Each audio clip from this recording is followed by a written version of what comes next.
چل د خیجی چې د یو مسله د میراث والا یو زوجه دي، دوه بنات دي او دوه اختې عیني دي. چې د مسلې حل خونه دلته بیان کړي. ډېره مهرباني، جزاکم الله خیر. وعلیکم السلام ورحمت الله وبرکاتہ. د حق د کاروان ټولو دوستانو ته ډېر ډېر سلامونه. د یو ورور تپوس کړی دی، یو انسان وفات شوی دی، یوه ته ښځه پاتې شوې ده، دوه ته لوریانې دي او دوه ته حقیقي خویندې دي. ترکه تقسیم کوي 100,000 روپۍ دي. صورت د مسلې دا دی چې اول به موږ حصې معلومو، د وارثانو حصې معلومې شي، هغې نه وروسته بیا تقسیم کوو. اول په وارثانو کې زوجه د ښځه ده، نو د ښځې دپاره دوه حالات دي. للزوجات فحالتان، د زوجو دپاره که یوه وي که دوه وي که زیاتې وي څلورو پورې کوي، نو د هغې دپاره دوه حالات دي. السمن، سمن اتمه حصه، اتو کې یوه. السمن مع الولد او ولد الابن وان سفلا، سمن به ورته ورکوئ چې کله د اولاد موجود وي د مړي، یا انوسی موجود وي، کړوسی موجود وي. نو دلته 1/8 مساوي دی 3/24 سره موږ یو مسله د سلیری شونه جوړه و سانتیا د پاره. نو ضرب ترکه چې ورکړه نو 2500 روپۍ د دې راووتې د زنانې.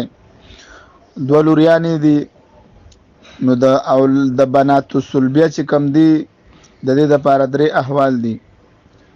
لبنات الصلب فاحوال ثلاث، 3 احوال دي. الثلثان للاثنتين فصاعدة، دې ته به ثلثان ملاویږي.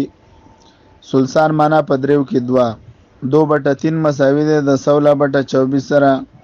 نو ضرب ترکه چې ورکړله نو 6666 روپۍ د یوې راورسېدې، 6666 د بلې لور. باقي پاتې شوې 2 خویندې، نو دا عصبه وګرځېدلې. دا 2 خویندې د لوریانو په وجه باندې عصبه وګرځېدلې.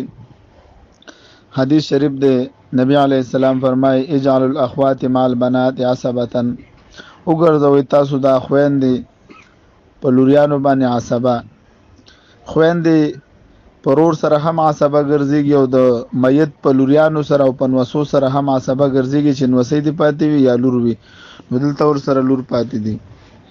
نو د دوی حصه ورسېدله، نو موږ مسله 24 نه جوړو. نو 24 کې 19 لاړې، 14 لوریان واغستې او 3 ښځې واغستې، 19. نو 15 حصې پاتې شو. 15 موږ دوی ته ورکړې دي 2 خویندو ته.